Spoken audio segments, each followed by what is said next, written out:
Um, let's see if I can get it right in the first try again.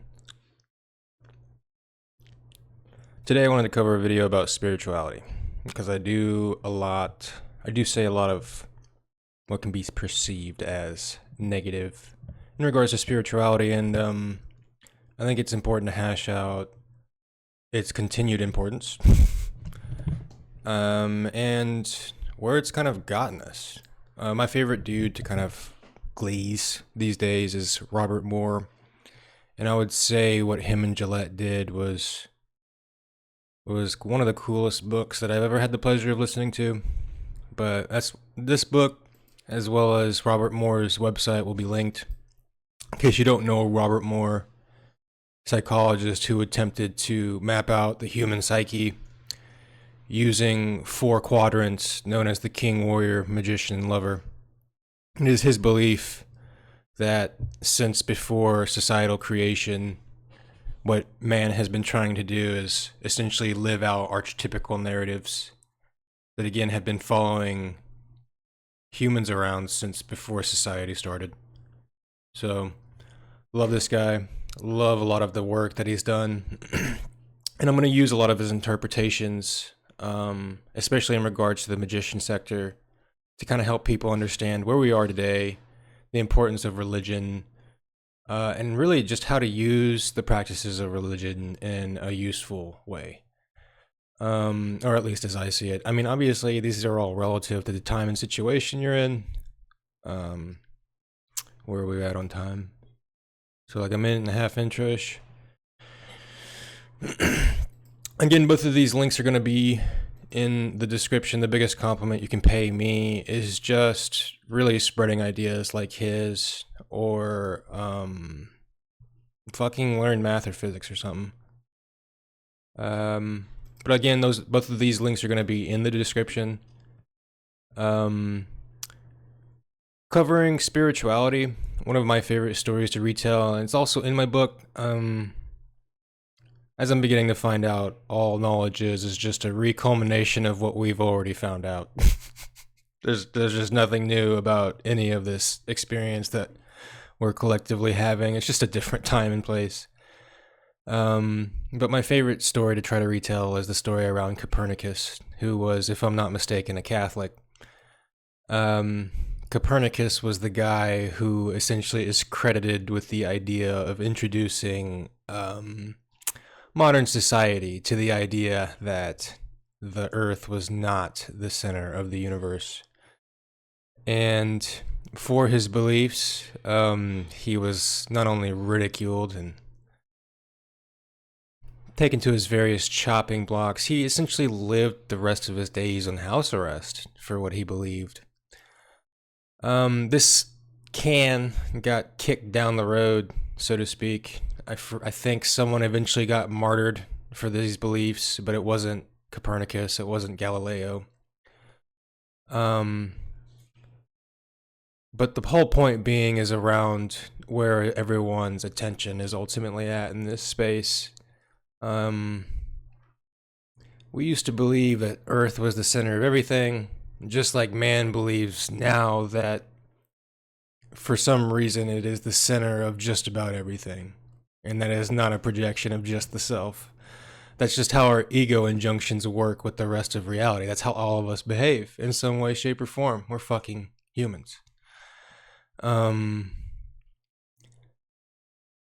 But at some point, man had to be compressed through this ring, so to speak, that suggested that the sun was at the center of the universe. And the reason that we started suggesting the sun, wasn't at the center of the universe, we started suggesting the sun was at the center of our solar system.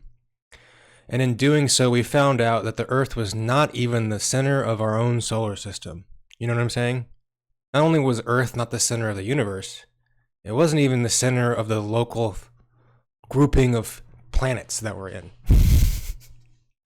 And it's just like man had to come to terms with its own cosmic hubris in order to be compressed through the fact that this is actually how the world works. And this is actually how space and time works. And for some reason, we as a collective species really needed to be violently tested multiple times throughout humanity's history to ultimately finally latch on to those beliefs. Don't know what else to call that other than primatology. The reason religion is useful in this regard is because it gives us so many useful directions in which to channel this ape-like aggression. To roundabout way to come back to Mr. Moore, what he would describe the current situation the Western world is living within, if I'm interpreting him correctly. Again, read the book for yourself. That's why I linked it and shared it. But what he would describe as the current world is that we've all been spending a little bit too much time in the magician sector of the human psyche. We got way too much dark magician shit going on. And we have way too many uninitiated warriors with their uninitiated warrior aggression trying to be baby kings in the magician sector of the psyche. They don't know how to love. They don't know what a relationship looks like. And they're trying to channel it through these aggressions. And we, as a society, keep going, what's the dealio? Well, this is the dealio. You keep zapping people with enough trauma. You keep zapping them with enough experiences that are not love-like, that are not even human at this point, that are dark magician shit that we keep making up for ourselves. You're ultimately going to get the experiences and the political, economic climates we have today in the Western world. Spirit, to kind of come back to spirituality and religion. Spirituality and religion gives us a doorway to try to understand the techniques required to start heading in the other direction. As dark magician shit has already told us, we can live this way if we want to.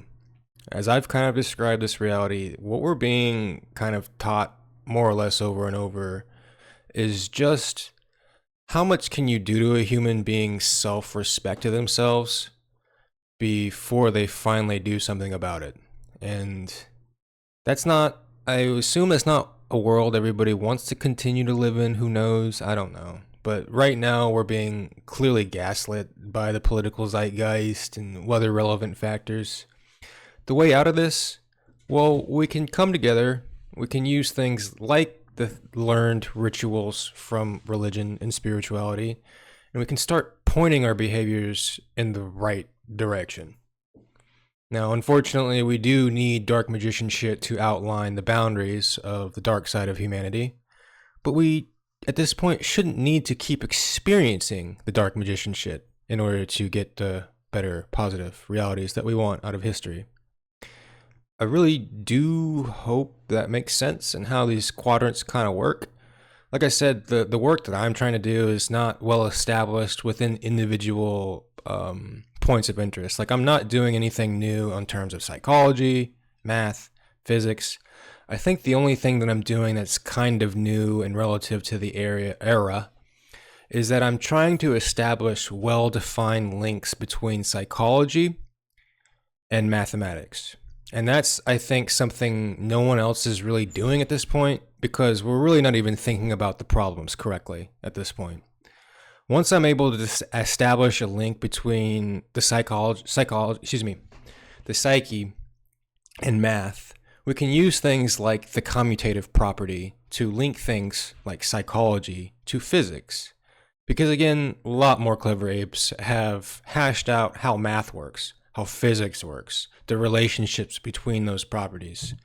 What we don't seem to be doing accurately, because we keep inserting things like God-like notions, stay away from these axes because God, relevant, expertise, I don't know, ego, whatever the fuck, at this dark magician shit. We keep lying to ourselves and saying that the superposition we keep giving ourselves is like this weird God king, and as a result, we don't understand the limits of our own psyche. Hopefully, when I established the mathematical model that puts the psyche's bounds onto paper, people will begin to understand and interpret objects within reality correctly. Hopefully, but the future is a fucking microcosm, is it not,